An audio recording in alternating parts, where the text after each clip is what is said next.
Hello, and welcome to another live episode of Friday Hacking with Friends. Today we have a very special guest on to replace our still missing Michael number 2. We have on Stefan Kremser, the creator of the Wi-Fi deauthor, amongst many other interesting projects. Stefan, thank you for joining us today. Yeah, hello. Thanks for having me. So, glossing over Michael's disappearance, we're going to be talking about a bunch of different stuff today. Of course, we are also looking at the chat, so if you have any questions, if you have anything you want to shout out or suggest for upcoming episodes, we'd love to hear it as we go through some of the topics of the week and talk about some of the new developments that I wasn't able to go into last time because I'm not an expert on microcontrollers. One of the things we're going to talk about is the new Raspberry Pi Pico. We're also going to be talking about, on my end, CircuitPython. And Stefan, what do you feel like talking about today? I could give some updates on the stuff I'm working on, and I could also rant a lot about Woocommerce. Yeah, so one thing that Stefan and I have been collaborating on is a new round of the Andromeda deauthors, which I have one in my hand here. And these are really awesome. You can put directional antennas on them and use them as fox hunting devices to track down the location of any Wi-Fi signal, which I think is really cool. And they're also going to be featured in one of our upcoming Hak5 episodes. So yeah, this has been really exciting / very stressful as we try to get our initial round of prototypes sold and then get started with kind of producing more of these. So anyway, that's something to look forward to, and maybe we'll have some updates about that. And yeah, the deauthor project is coming along very nicely, and there's some cool things that you guys can look forward to in the new year. So I also wanted to go over some things that we did this week on the SecurityFWD channel. We tried out some new stuff that we've never done before. If you want to switch over to my screen, I just want to show off, we did our very first certification study hour where we had my Verona's colleague Mike come out and basically help everyone learn a little bit about what the CISSP test requires, and went through a bunch of flashcards kind of explaining what everything meant. He didn't get all of them right, that's the point. He's studying for the certification too, but it was really cool to have people in the chat asking questions, getting responses back from Mike. So if you're interested in security certifications, I have to give a great shout out to Mike because it ended up being really fun. It was his very first one, and I think it was really, really easy to listen to, learn a little bit about what's required for security professionals if they're going to get a certification, and I really enjoyed it. And then, of course, it's a very special day today. Stefan, do you know what day today is? It's James's birthday. It's James's birthday. So just 3 days ago, James and I showed off OpenBSD, and it was really cool. And James has been doing this awesome series with us on hacker operating systems, which I think is, really, really exciting for anybody that wants to try out a new operating system or otherwise just try something besides maybe Kali Linux or what they're used to.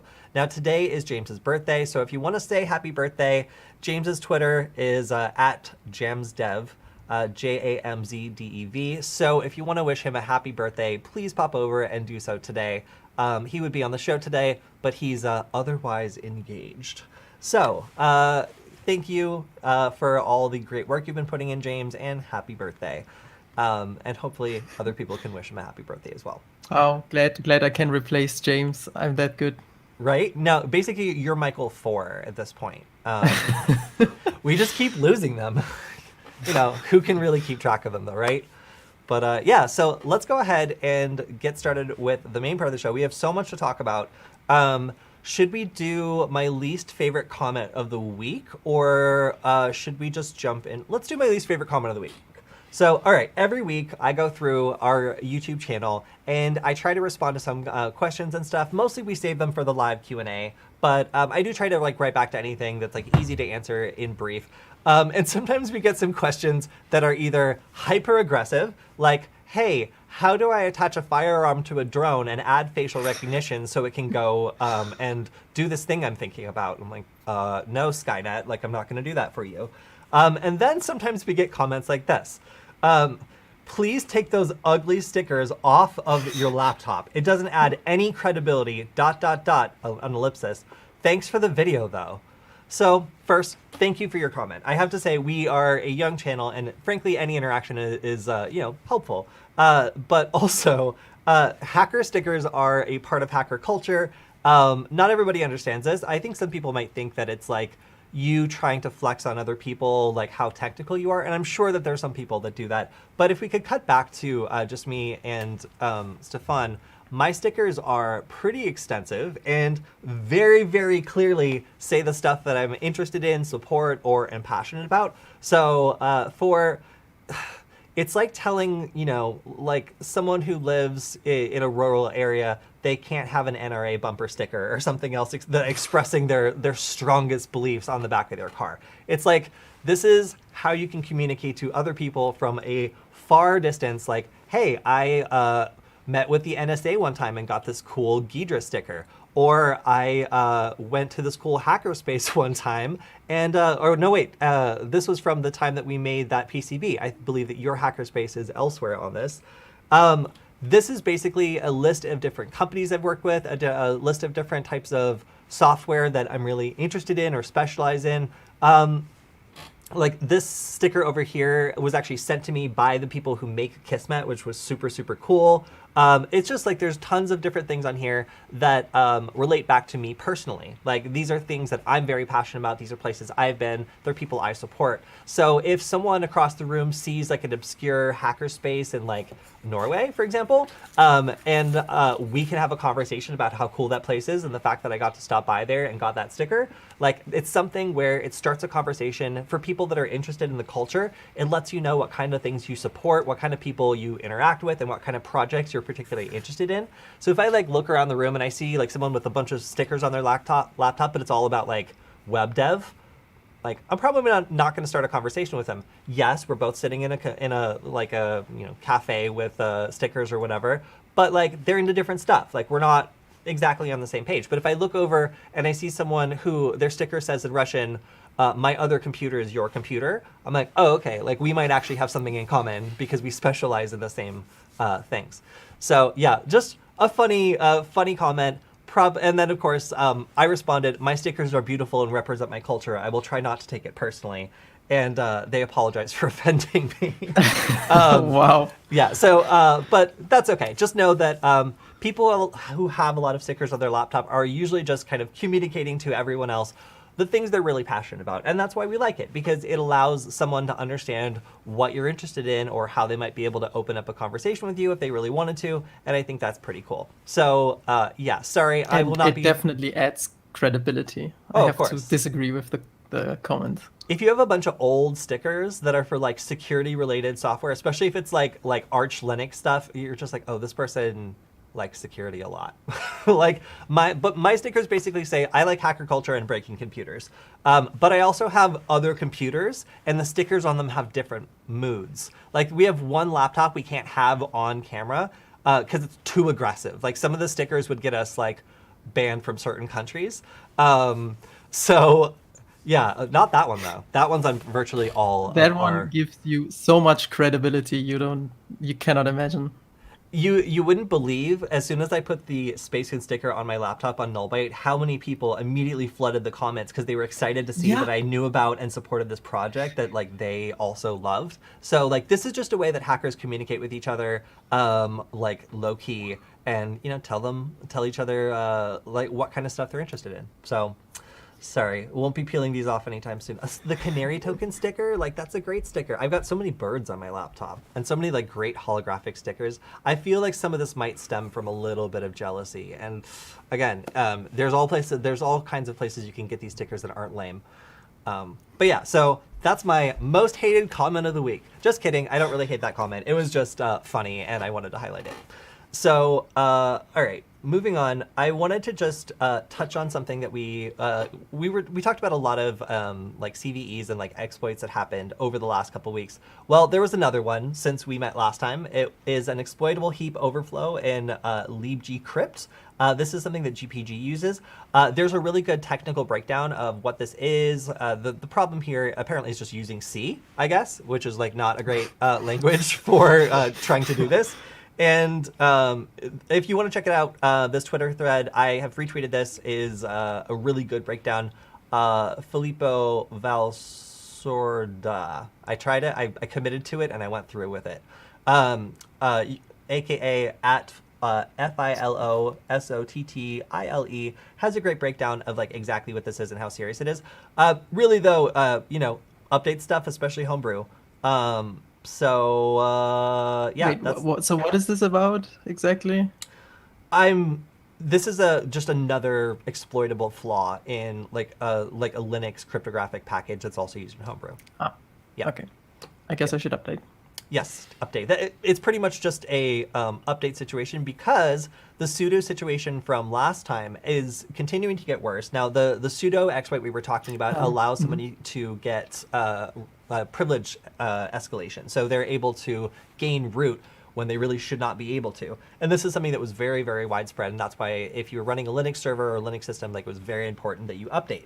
Now, apparently, and this is something you can look a little bit more into by GR Security, but thanks to code churn, this is reused in a bunch of different places where it shouldn't be. So, and more complaints about not using C and just stopping like code churn. So just the whole situation with sudo is not quite over. There's still some ramifications from this. I'm not, again, going to dive too much into this, but if you are interested in how this has been evolving, it looks like this the same problem has been reused in other places, and now that is causing additional issues with cleaning up the mess from the problem from last week. So kind of an interesting development. Okay, and then... So they're using faulty code in multiple places? Yes, they are. Okay. Yeah. So, and then one other thing I thought was really interesting was I saw a tweet and was going through and looking at this. Apparently, you can bypass web application filters, firewalls, using just a match and replace rule in Burp Suite. So that seems like a really handy trick for anybody that's doing penetration testing or anybody that's dealing with a WAF. So, I mean, we've been meaning to cover like Burp Suite in a little bit more depth for a while because it's such a popular tool. But the fact that it also has some, apparently some applications for networking stuff as well is a pretty cool kind of like off-label use for Burp Suite. So if you want to check this out, again, I do not specialize in like web application pen testing or really like firewall stuff, but I've seen that this got a lot of attention for people who are already using Burp Suite who might want to kind of escalate what they're doing and try something new. So that was very cool. And then one thing I wanted to point out is not all beautiful code has to do with hacking. One thing that I love about code is that it's also capable of producing incredible art. So Etienne Jacob makes some of the most amazing art with code. And if you're interested in the art side of code, all of this is programmatic. None of it is like animation or anything. It's just using mathematic formulas to create these incredible like GIFs that result from it. I really love art, and I think that like learning to use code to create things that are beautiful is just essential and really cool. So Etienne also is really forthcoming about how you can get started with this. He makes it very easy, well, relatively easy to understand how this works. So, and he also writes up most of his animation. So if you want to play with it, change it, you can do it. So I just want to say, if anybody's interested in creating art with code, this is like an incredible resource I found. And if you want to check out some of these tutorials, I just found it to be super cool and something that not a lot of people talk about. So yeah, I like this very much. Kind of like burning through these rather quickly, but still just wanted to like update some of the things from last week. So I'll also check out the chat in just a second, but I also wanted to go through and mention that we talked about how Apple had done something very sneaky. Stefan, did you hear about this? How it wasn't possible to filter out traffic from these like special whitelisted like Apple binaries that were able to do whatever they wanted and could easily be hijacked by malware to do stuff that a user was basically incapable of seeing or blocking? Yeah, so the way I understand it, it lets traffic through, like you couldn't use the firewall applications that people would use so far. Like it would always let the traffic through. You could have no control over it. And so if other applications use those tunnels, then yeah. Yeah, it basically rescinds your control over the ability to really do anything about the traffic going in or out of your MacBook, provided it is using a signed or trusted Apple binary of a certain type. So this was a huge problem for security researchers and other people that wanted to keep a hold of their MacBook. And thankfully, our good friend Patrick Wardle was able to demonstrate how simple it was for malware to use this to actually make it impossible for the user to detect somebody attacking their computer. So this was actually compromising a lot of really good open source third-party tools. So thankfully, there was so much of an outcry that Apple reversed this, and now it is actually official. Oh, wow, this is actually the wrong, the wrong story. But let me go over to it. Well, whatever. I'm still going to finish talking about this. But yeah, so it's, here we go. Oh my gosh. So it's now actually official, and Apple has made it kind of set in stone that they are going to, at least for now, not pursue that security model anymore. So if you update your Apple whatever Apple product you're using, then this was no longer a thing, and you'll be able to use third-party tools like Little Snitch or oh my gosh, I'm blanking on Patrick Wardle's tool, basically whatever, Lulu. Yeah, Lulu. So this is a really big win for people who want full control over their computer and have been resisting Apple's tendency to close and wall everything in. So yeah, just something that's really nice, a breath of fresh air against something that seemed to be a situation that was just getting worse and worse as Apple made their system more and more closed off. So a very positive note and something that makes me very happy. All right, I'm going to take a look at the chat. So let's switch back to there. And let's see if the... Oh, also, I have to say thank you to our moderator, Zam, for sending us a care package. We got a really great 2020 memorial plaque, which is going to be behind me on the show in the very near future once I get it set up so it doesn't fall off. And it was very, very thoughtful and nice to receive that. So thank you so much for that. And hopefully we will also be able to do something on Kali Net Hunter, which we've gotten a lot of requests for, thanks to Zam's generous donation. So thank you for that. I really appreciate it. It's really nice to have our community. That's cool. Yeah, support us that way, because I was never going to get around to doing Kali Net Hunter otherwise. So yeah. Kali Net Hunter is the phone thing, right? Exactly. Okay, so just looking through. Oh, hey, Killer Geek's here. So hi to Zuber, Killer Geek, and everybody else in the chat. Oh, also Bricks, who's telling everybody to reformat their hard drives. So we're also, thank you, Zuber. Yes, we are going to talk about the latest Raspberry Pi. I believe Stefan is going to talk about that a bit. And then, let's see, we have, wow. What do you think about people who started hacking at a young age? What should they do? How can they improve their skills? How can they use knowledge to... Oh, that's a great question. So Yusuf was asking what we think about people who started hacking at a young age, like 12, 13, 14. What should they do? How can they improve their skills? And how can they use their knowledge for good things? This is super hard because I know personally 3 different people who are under 18 doing hacking stuff, producing their own content. The one who comes to mind the most is a younger French hacker. I think he's 14 or 15, who makes his own YouTube channel and just tries to teach people about hacking stuff in French. And there's not a lot of good French language hacking channels, and he gets constantly shut down by YouTube. They banned his content.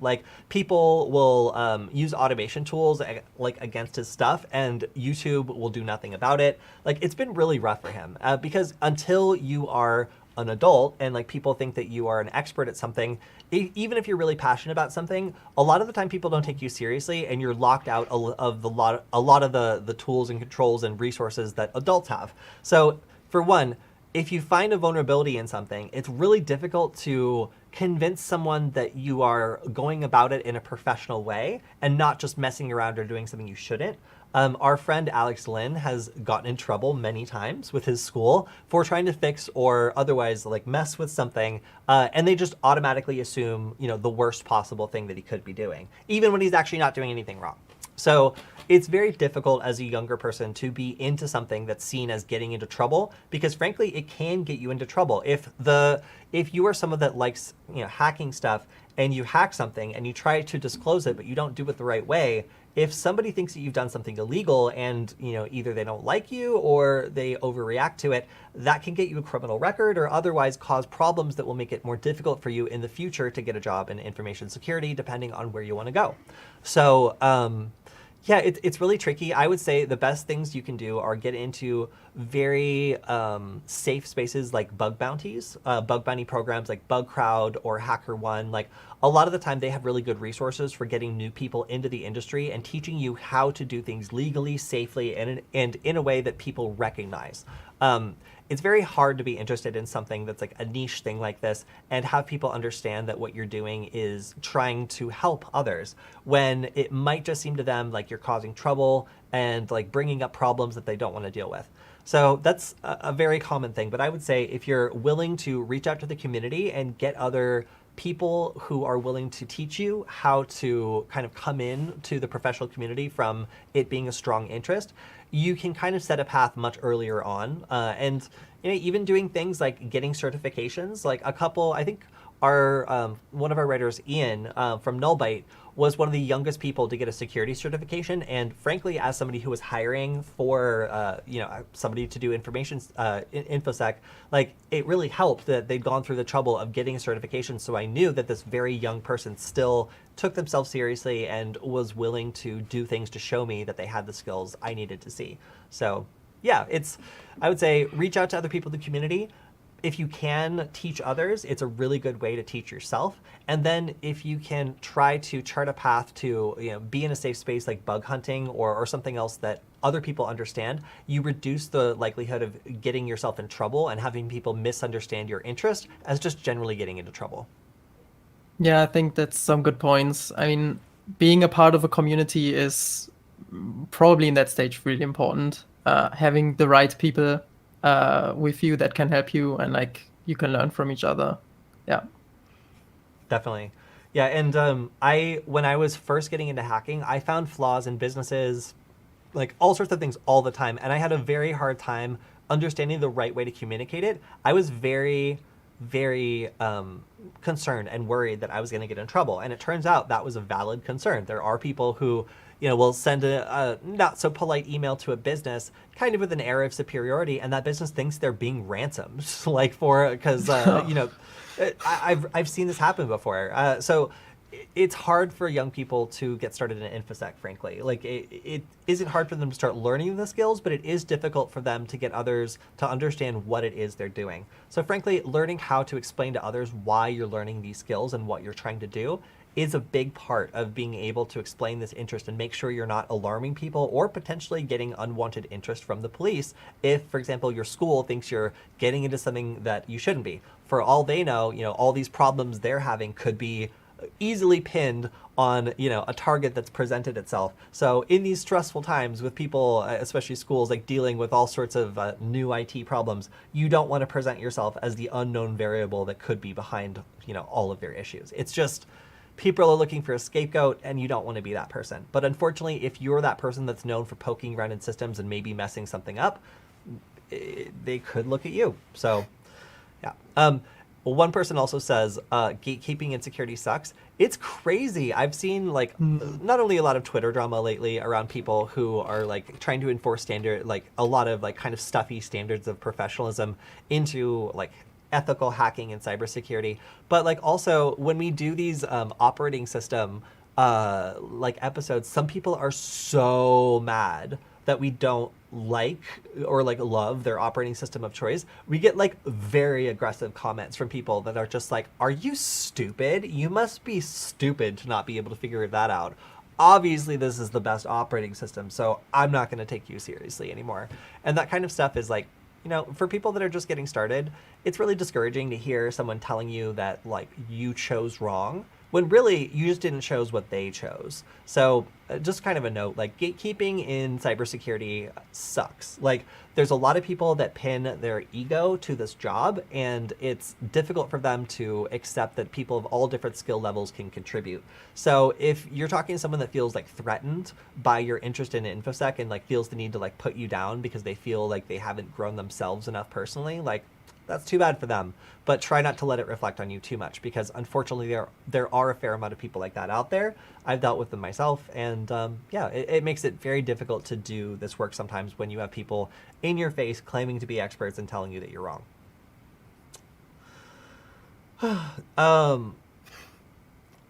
So one person asked if we've heard anything about White Hat Junior. They're scamming people and take their money away. Unfortunately, I haven't heard about that, but there are a lot of really difficult things.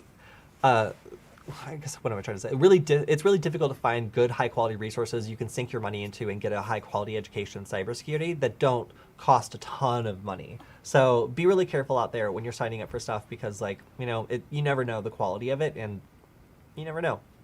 There's kind of a vacuum of like a clear place for people to go to get great information on cybersecurity, and it's such a large field, so be careful, guys. But Andrew McPherson also points out that if you are a beginner and you're looking to start doing things like vulnerability disclosure, or if you want to just learn how to tell somebody about this bug you found, the EFF is really good at that. So the Electronic Frontier Foundation is really kind and wonderful about making sure you don't get arrested while trying to report something serious. Even if the other party doesn't react well, they can act as a buffer, and that is a very good thing. So, okay. Let's go back to, I'm going to go back to my Twitter feed and talk about a couple other things that are worth checking out. So a lot of people that are on security Twitter probably know Elliot Alderson, aka this Twitter handle. Really, really great work. Often they do some like teardowns of applications that kind of surveil or do other creepy stuff to their users. So I would highly recommend following this account if you want to see more information about like how like a particular application might spy on you, like TikTok, for example. So this is a breakdown of how some of the applications that are forcibly installed on people's phones in China actually report back on the kind of data that they will basically take from you and record. So really, really interesting teardown. But basically, you can understand. It's very invasive and it takes a lot of data. It's like not surprising in that you can see all the infrastructure. This is like commercial surveillance infrastructure that's just tied into mobile applications. It's just using it as an endpoint to suck down as much data as possible. And also there's some interesting things about a modified Chrome installation that has additional code that's been added to it. So usually when these teardowns are published, they make the news. So that's why I follow this account, because I find a lot of really interesting noteworthy kind of like perspectives on application security and the way that they store or send data. So yeah, very, very interesting and worth a read. Also, that hacking campaign, the SolarWinds thing, apparently it also reached the U.S. court's electronic case file system. So that means basically open access to any court case in the United States, which is not good. So the fallout for this continues to go on and on and on. Like there's all these agencies and all these different systems that were breached, and we're only finding them out bit by bit. But you can add the court system to the list. So any litigation is now basically open access to people who were able to get into these systems. So not good. Now, finally, Stefan, something for you to talk about. The Raspberry Pi Pico is definitely worth a look, but compared to some of the other platforms that you might already be familiar with, like the ESP32S2, I actually have one sitting right next to me that I'll talk about in a bit, it's maybe not so impressive, unless you're looking for a couple very specific things. So, Stefan, what do you think about the Raspberry Pi Pico, and how does it stack up to some of the other platforms that you're familiar with? Well, I have to say, the video you recommended, I completely forgot watching it. But I have some thoughts on it anyway. When they announced it, I was a bit surprised because, like, I'm still thinking a bit like, what's the point here? But maybe that's a bit, not the greatest attitude towards it. Because on one side, I mean, okay, $4 high quality microcontroller that's really powerful, like that's great. On the other hand, we already got like $2 microcontrollers that can do even more things. But okay, $2, you have to buy them from China. Meanwhile, this thing is manufactured in the UK. So, I mean, that's a kind of different factor. But yeah, I don't think it's like a real game changer in terms of the hardware. But it could be a game changer in the way the community interacts with it, because this is a chip designed basically kind of by the community for the community. Meanwhile, like any other microcontroller we are using with Arduino and stuff is designed for more like industrial purposes, and then a community found it useful for them and like ported it over to Arduino, and then it became a big thing, but it was never like advertised, designed, or meant to be like for the maker and hacker community. So that could be a big difference. But yeah, this just came out.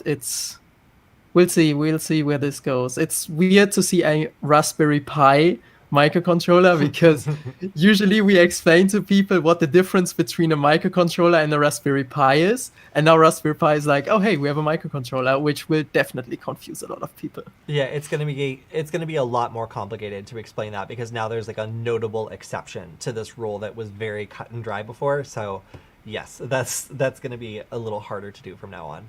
So this is a great comparison video, and I highly recommend you check it out. Andreas is a great creator, and I've been very inspired to do more hardware stuff by him, because he's just so good at explaining these hardware concepts and whether or not something's practical, and he picks his topics so well. They're always like, if you're into maker stuff, they're always just interesting enough to get you to watch the full thing, because they never go down like some like weird stupid rabbit hole you're not interested in. It's always just like, can it do this thing? What is the range of this thing? Is it practical to do this? Like all questions that I would love to know before I go on like a long project that wastes my time. So the kind of conclusion from this was the Raspberry Pi Pico has gone through the adaptation cycle for CircuitPython and Arduino so quickly compared to some of the other platforms out there, that it's expected that this is going to be a board that enjoys very widespread, very good support from the outset. Now, this is in comparison to like Espressif with the ESP32S, who like still hasn't apparently gotten like can you write to it with Arduino IDE?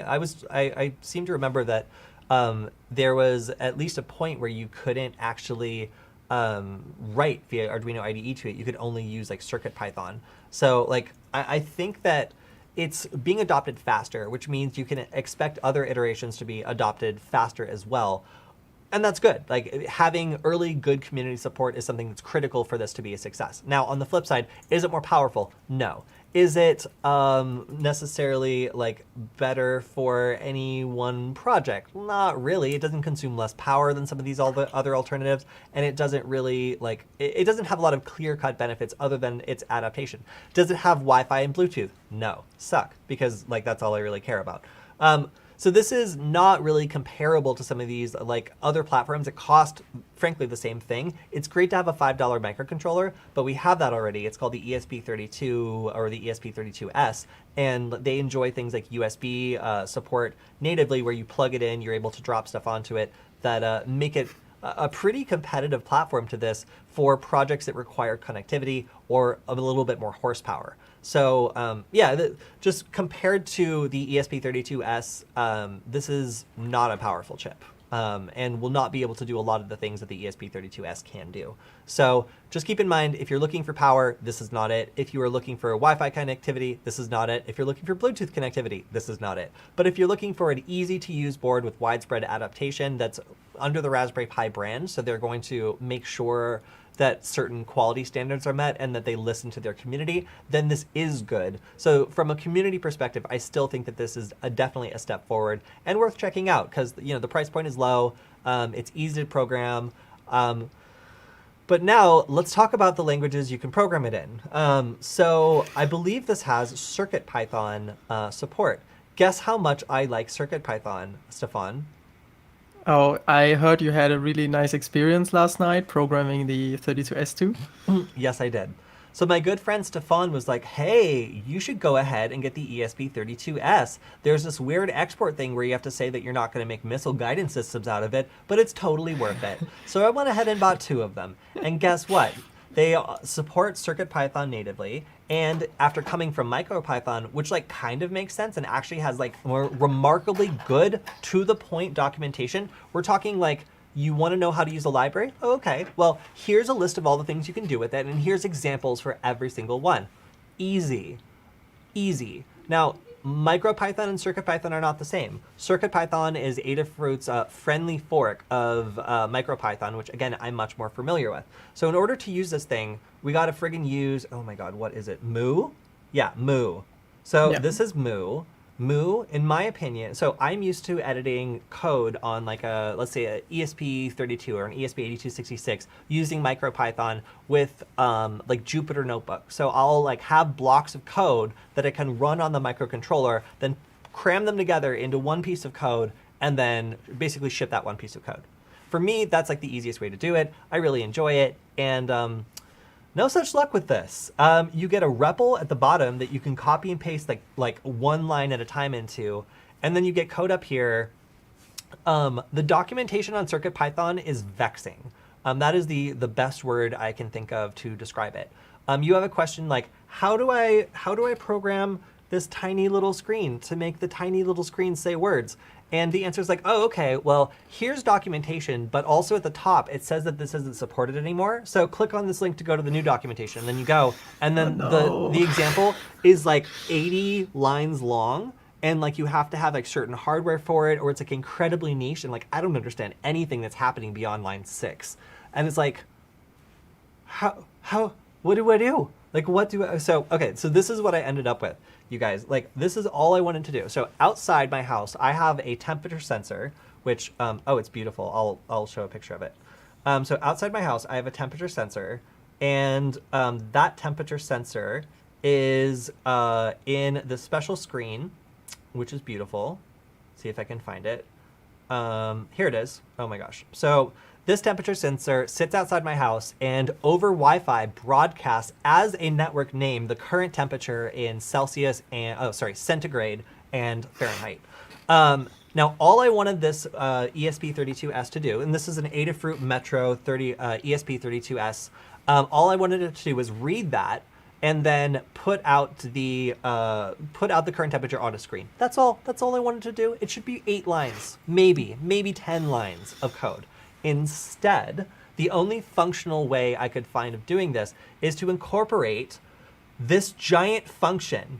I'm sorry, let's take a look at this function. So starting from line 32 all the way to line 63 is what I need to do just to write literally any words at all onto this tiny, tiny screen. Now, all this function does is take a string and put it on the screen. But for some reason, it's over 30 lines long. Why? In MicroPython, this would be like tiny, like, so I just don't understand. Like, is that maybe because of the screen library? I can't really see the code here. Just guessing. Yeah, sorry.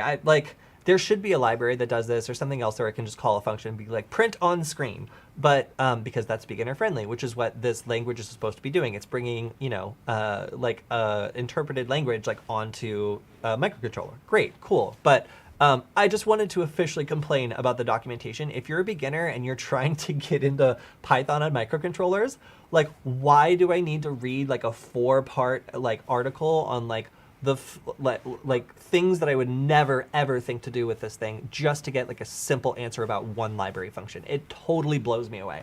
So CircuitPython documentation could use a little work, especially compared to MicroPython. And I'm not a big fan of Moo.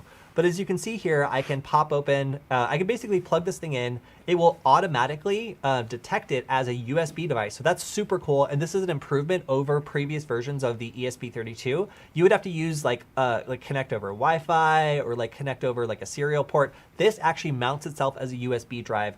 And you can just drag and drop things into it. This has made adding libraries, which by the way, obviously just to do this one simple thing, you gotta import like 7 lines of stuff. So these are a lot of libraries you have to drag and drop onto the board in order to make it work. Kind of annoying? Yes. Do I find out about this mostly through error messages? Also, yes. Would good documentation help a lot? Oh my gosh, you have no idea.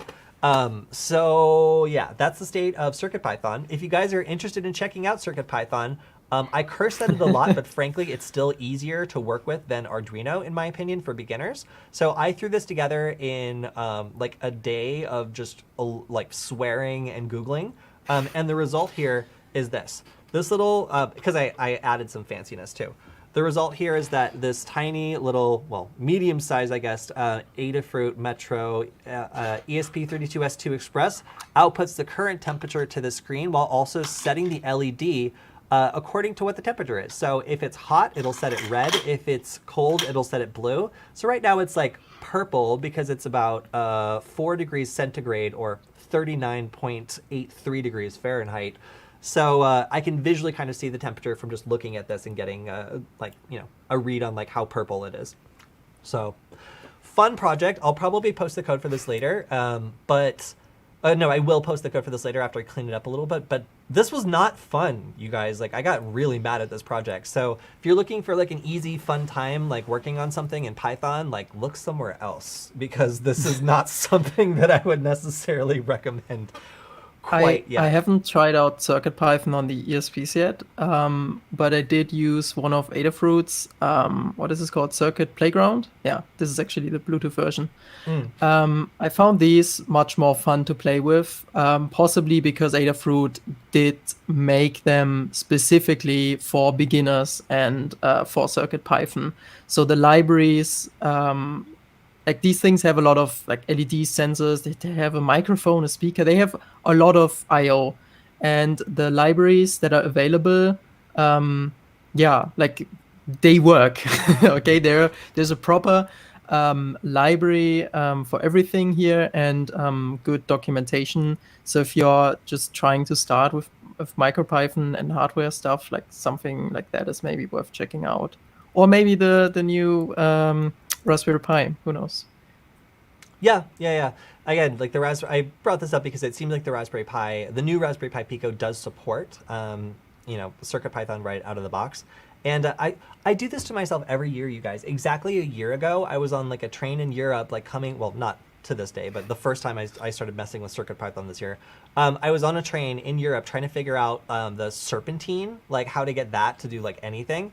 And it's just like, I don't like this. I was just like slowly, I don't think I like this language. Like this language is making me really mad. Like every time I look for something, I spend like 15 minutes and end up on some form listening to like Lady Ada like reply to some person complaining that this thing doesn't work, and she's just like fixed it. I'm just like, but it's still broken. So I like, yeah, Oh no. yeah. So I need some time to deal with it. But Can I show something else? yeah, of course. You brought it up. This board, they call it the what is this? Cucumber V 1.1. I don't even know the company that makes it, Gravitech or something. This is a thing I bought because it has the 32S2 chip with 2 USB-C ports, one for programming and one is connected to the ESP directly, so you can program this to be a USB device. And this thing, I had to sign a paper for that I'm not building an intercontinental missile with. Oh yeah. Why? I don't know. Yeah. I don't know. So but they wouldn't sell it to me otherwise. Someone ruined the fun for everyone else by using one ESP32S to create like a guided missile. So now we all have to sign export paperwork if you're buying an ESP32S from outside the United States.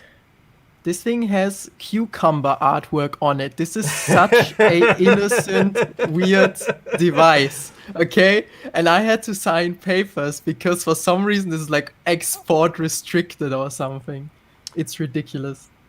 Wow. Yeah. Wow. So that is hilarious and I love it. Hold on, let me go over to... I wanted to show my least favorite thing found on the internet today. So every once in a while, we get a comment or like a send-in from one of our fans that's just too good to ignore. So in the true spirit of 2021, if we'll switch over to my screen, we had someone on Twitter send me this public-facing, no authentication crematorium web control. So this apparently is a system you can access via Shodan that will allow you to control all of the parts of a crematorium somewhere. You don't know where, but somewhere you can press the button and run the machine. So Well, you can interact with it. yes. These are webinar. So I was just like, we absolutely cannot show this on the show. we cannot go to this. But I do have to point out that Shodan is a wild place, and you never know the kind of stuff that you'll find just by poking around there. So shout out to Lenny Bajel, because this is it's one of those things where like I wish I could unsee it, but I can't. So now all of you have to as well. The internet is a wild place, my friends. Oh yeah, and then this is fun. So did you know that the U.S. military just issued a warning to all service members telling them not to take these direct-to-consumer genealogy tests? Do you know? Wonder why? Can you think Oh. of why? Because the DNA is in control of a third party. Yeah. So, okay. So when I was at the RSA conference, I saw, and I talk about this constantly because it blows my mind. One of the prizes that was being given out for sitting through a marketing presentation was they would give you a genealogy test where you swab yourself, you give them your genetic code and like the key to tracking down yourself or any of your immediate relatives. And in response, they give you a card that says if you are strong, smart, or brave. I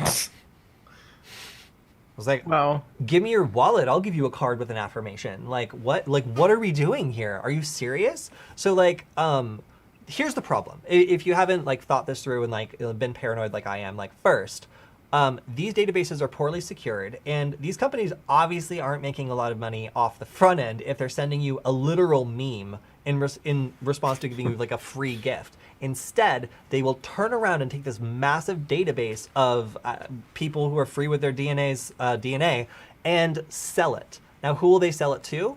Well, I don't know, maybe an insurance company that has a way of screening out people who have a genetic disorder that's likely to lose them a bunch of money. Maybe they'll sell it to, I don't know, like somebody who would take that information and use it to track down your relatives for something annoying. Or maybe they'll just sell it to the police, who would be able to see if some other evidence left by one of your relatives belongs to them by just comparing it to your DNA and seeing that there's a family relation. So these are all real. Like, this stuff all happens. If you surrender your genetic code to a company, you can either have it breached in a way where any third party who has a nefarious use for it can see this company as a very easy target to break into and steal the data, or this company can be greedy and start selling the data to other parties who can process it for nefarious things. Again, they could process it to find genetic disorders that might maybe make you not qualified for a certain kind of insurance anymore. Maybe they could, I'm sorry, I don't even want to start speculating because it's horrible. Basically every avenue here is horrible. And I'm really glad that at least the military has stepped in and been like, all right, maybe don't like give all this data to potentially like foreign companies or companies that are leaving themselves open to like a breach by a foreign entity, because yeah, giving up the genetic code of like people in general to a nefarious third party just seems like a bad idea to me, because like you can change your password, but you cannot change your genetic code. Yeah, this I think kind of relates to I have to think about like Facebook and how they handle your data, because they are not directly selling it, but they collect it and give you like a free product in return. But then they use that data to sell ads that manipulate you, and therefore now we have the facts, manipulate democratic elections and have a huge influence on our lives.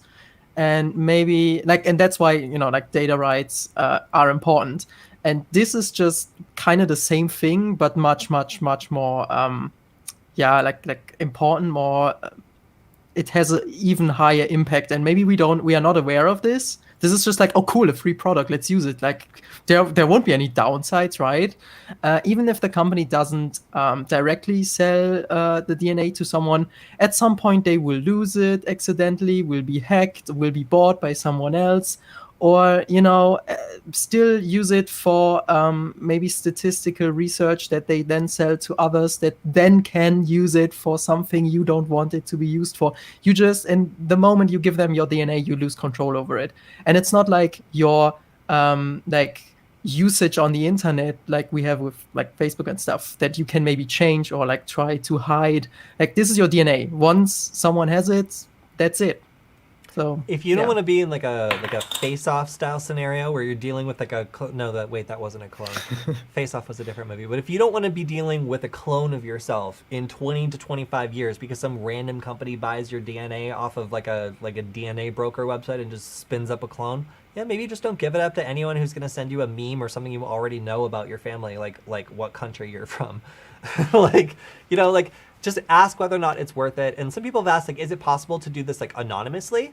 Well, sort of, but like by putting in the wrong name or something, you still have to pay for the thing. And then on top of that, once you do it, like, okay, they still have your DNA. That's the most it's like having your fingerprint, but it also can identify members of your immediate family as well. So like, okay, maybe you could do it anonymously, but like if it's in the database and it leads back to something of extreme interest, I don't think that veil of anonymity is really going to hold up if someone really wants to start looking.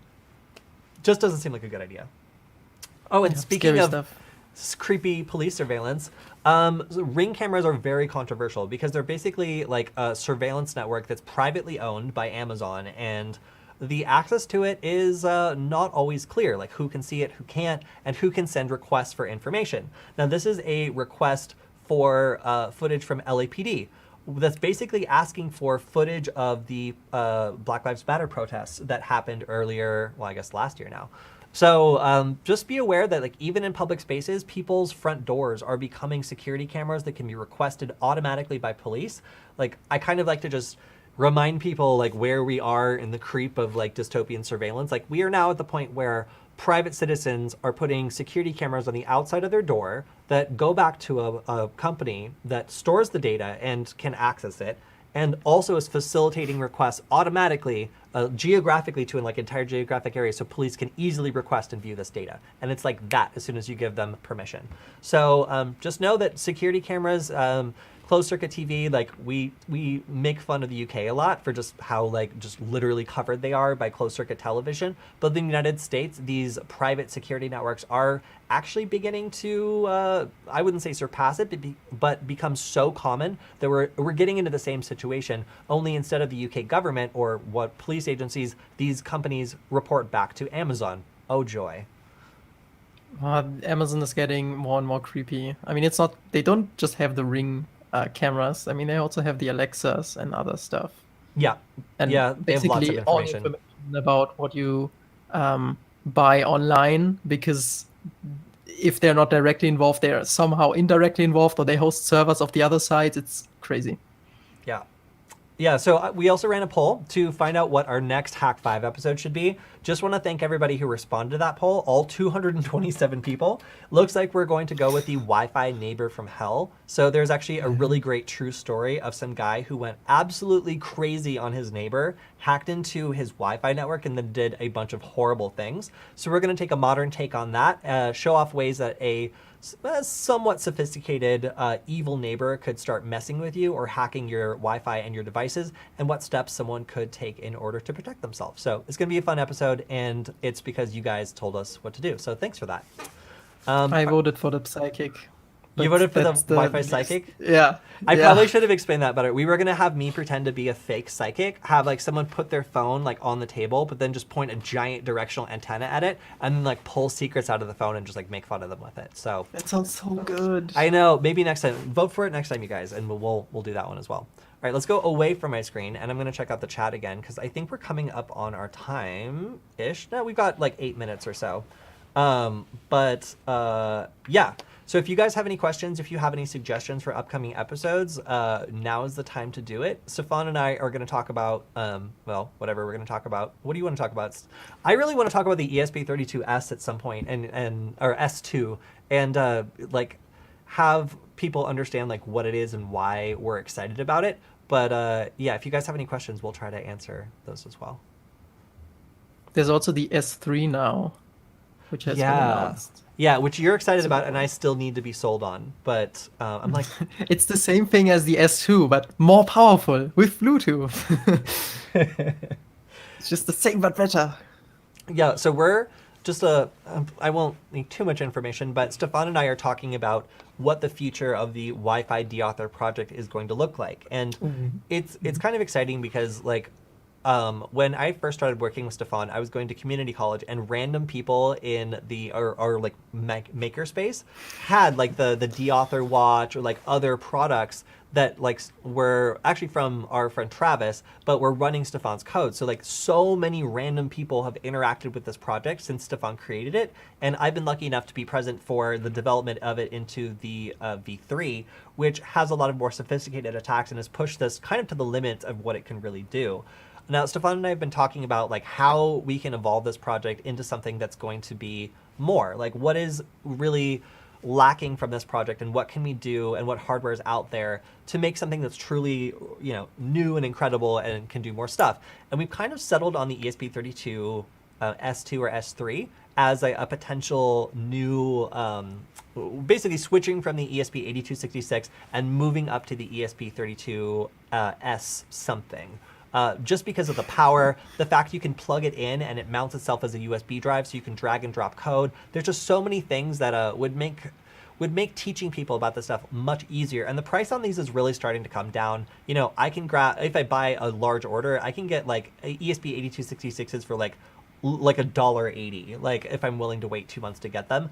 But so it's really hard to beat that price point, but still like the mass production of these and them slowly being more and more supported is a really positive sign, and something that we're excited about for the next year. Don't know how much you want to say, Stefan, but still, I just want to say why we're kind of excited about these microcontrollers.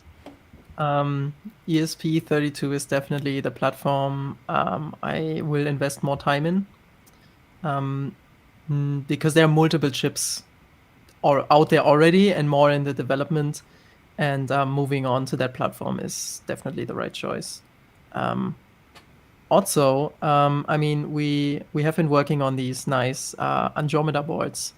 I am thinking of we have this runs on the deauthor V3 firmware, and as you know, the V3 firmware is not really a deauthor anymore, because it can deauth, right? But it's like so much more. So I'm actually considering right now to, I made a tweet about this, I don't know, a week ago, considering moving this into its own project, calling this something else, because I just think this deserves its own project and like deserves its own goals. And I don't want to always like hunt the missing features that like the deauthor V2 has, because stuff like the web interface and the display support, that's really nice, but it means I have to spend a lot of time redeveloping something. Instead, I really want to focus on this thing and like use and like focus on that features and make them better instead of recreating something that already exists. What do you think about that? Yeah, no, I'm also watching the chat because there's a couple of things I want to respond to. But yeah, I think that provided the name doesn't make me think of like an old person's transport to and from Las Vegas casinos, I'm totally on board. No response? I was waiting. That's a different thing. So we've been, for okay. this, Right. I'm thinking of actually, this is already called Andromeda, right? This is the Andromeda board. So I'm actually thinking of just calling the firmware like Andromeda or OS or something. Just keeping that branding, because this is the hardware it runs on. Like this is what people associate with the version 3, and we could just keep that name. Not a bad idea. I mean, it's a lot catchier than V3. Yeah, and like always explaining like, okay, yeah, this is the V3, but actually it's not the same, and like these are the different. It's a bit exhausting. I think this deserves its own thing, its own project. So right now, speaking of, well, sort of. There was one question in the chat. Can you actually buy a ESP32S3 right now, or is it not out yet? I don't think it's out yet. They have announced the chip, but I don't think they even have announced like any modules or something for it. Yeah. No, you can't buy it yet.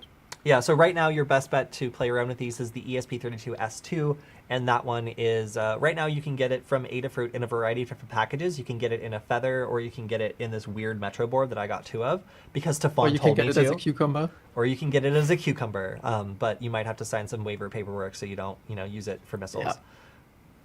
Oh, and also hello to everyone in the stream, especially the new people like Droppin. And then we also had a question from Luca, which is, did you go to college? And Stefan, you're still doing it. I'm still doing it. I don't know how, but I am, yeah.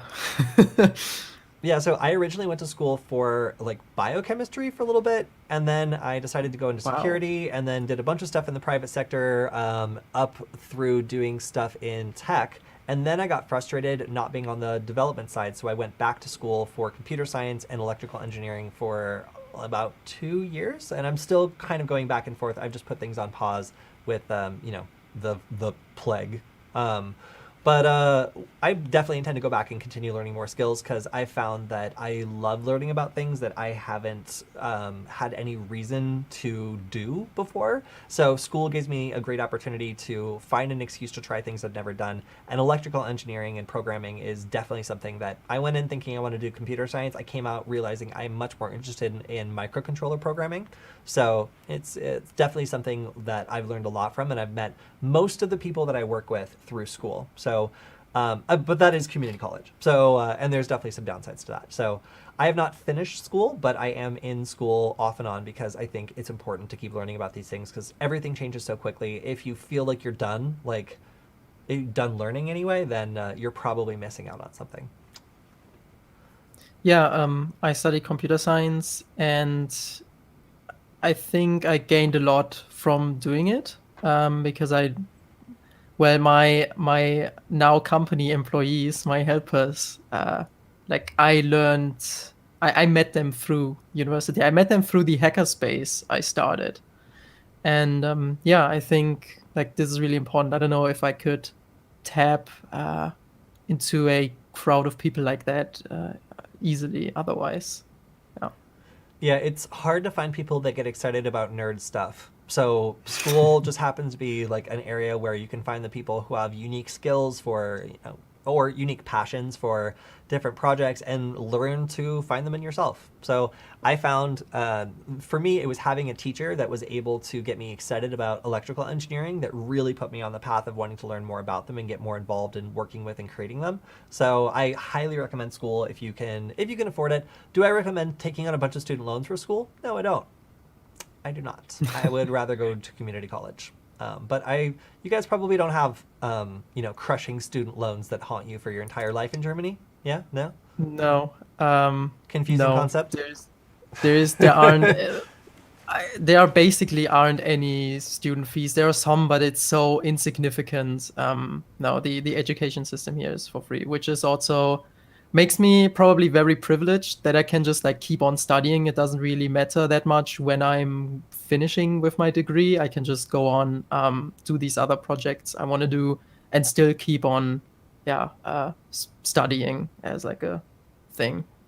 If you don't charge all the poor people to become smart, how do you punish them? I'm sorry, I don't understand Germany. But, all right, well, that seems like a good way of also getting a high-quality education if you happen to be lucky enough to not live in the United States.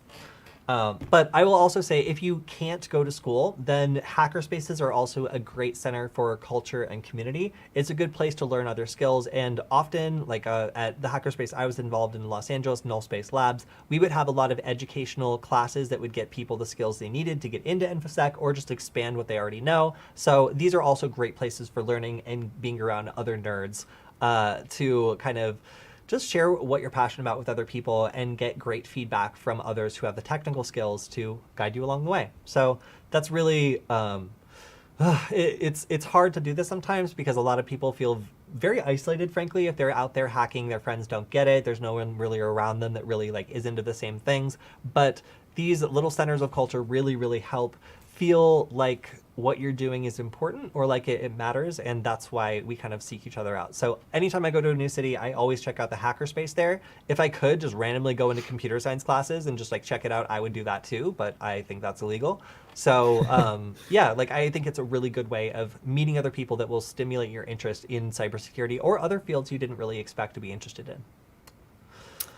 You could visit our lectures. Really? Yeah. Oh, well. But they are in German. That's little I could smuggle you in next time. I'll have to brush up on my German. So far, I only know how to tell if someone's saying that something's broken.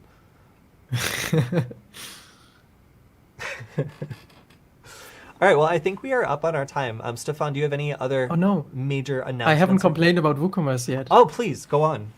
So if you're looking to sell things online, then there's a terrible option Stefan would like to tell you about. It's a terrible option, and I still believe it's the best one there is. So I'm working on like a big revamp on SpaceHuhn.store, where we, for example, sell this. And yeah, I've been since yesterday basically 24/7 handling, installing, setting up plugins and themes, and it's like all horrible because it's like the typical. Okay, Woocommerce is like a plugin for WordPress. And WordPress on its own is already this kind of wacky open source project. I mean, it's great, right? I love it, okay? But it's like the typical open source thing where a bunch of different parties work on it and like want it to be different. And so you end up with things, it's not that like the UI and a lot of settings are not really user friendly, like at all. And then you add Woocommerce, which like turns this thing into a store. So it adds like ton of functionality to a system that already has a bunch of complex tools. Just making it more complex, but all within the same UI, and it goes crazy. And then you add more plugins because you need a lot of extra functionality, especially if you happen to have a shop in Germany where you have a bunch of weird laws and bureaucracy you have to do. And wow, this is terrible. Like every time I install a plugin, I have to guess in which of the 6 different places the settings could hide, because there's no standardized way of where you can find the settings of like a theme or a plugin. They're all over the place. And can I just say something while I'm ranting at this?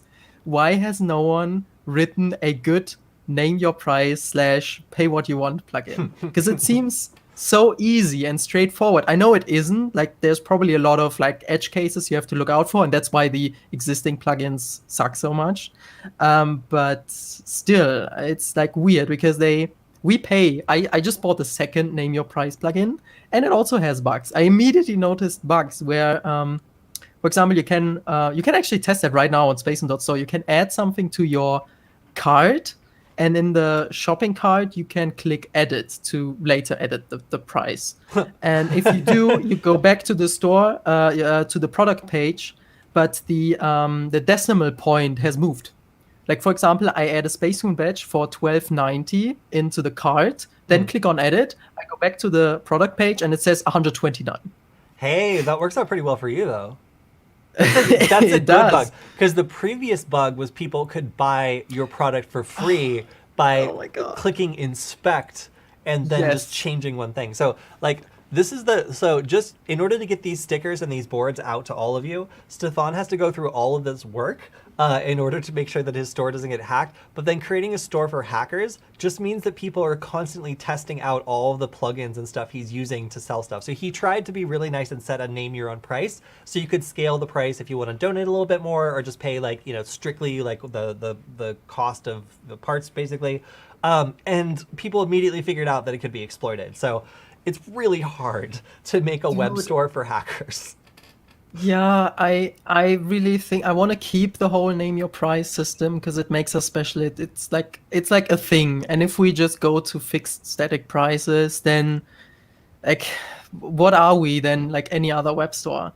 But at the same time, it's so annoying. Okay, why the most popular free name your price plugin is so insecure that you can just go inspect element, and you see in the input field, everyone that has done a little bit of HTML knows this, it says like min and max, and you can just edit the min, like set it to 0, and now you can just put 0 in the text input field and just buy it for free.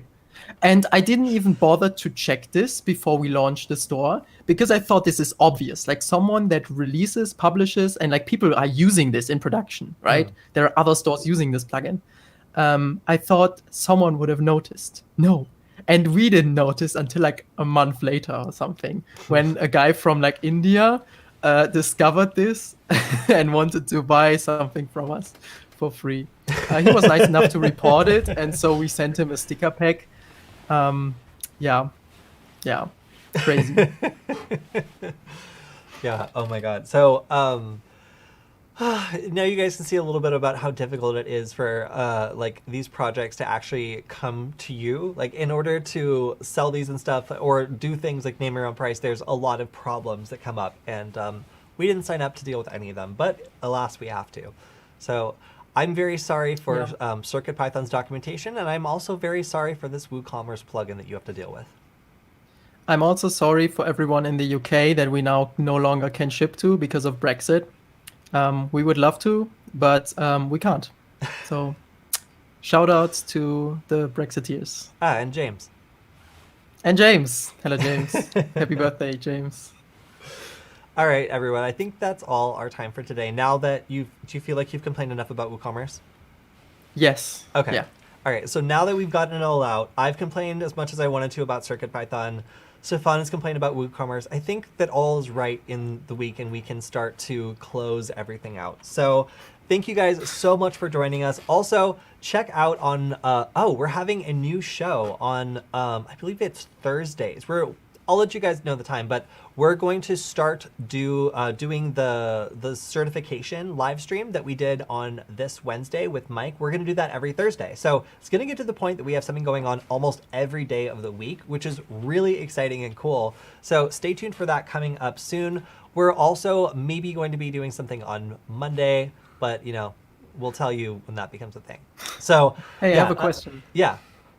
What kind of certification is this about? The CISSP. Okay, I have no idea what that is. The Certified Information Security Professional? Probably because you aren't one. Damn. Well, okay. Yeah. So, but so there's lots of different certifications out there. Mike's going to be going through and like basically doing quizzes and other things related to it, using study guides, and just getting everyone up to speed on all the stuff that you can do. So stay tuned for that on our channel. You can also just, of course, subscribe and enable notifications to know when we're going live and when we schedule these. And yeah, it'll be really exciting having another show on. Again, I will make sure that you guys know when the times are official. We just decided to start doing it on a weekly basis after we did our prototype this week. And again, I thought it was really fun. I'm kind of jealous, actually. It was a very easy to listen to stream, so I might do something kind of like that with programming. Only apparently I can't swear, so I frankly don't see how it's possible. In German, perhaps, but we do have an office in Germany, and they definitely speak German there. So our PR people might not like that. But yeah, so if you guys also have any other operating systems you want us to cover, I think we have 2 more that we've already got figured out. But if you want another operating system for us to cover in our Hacker OS series with James, please let us know in the comments.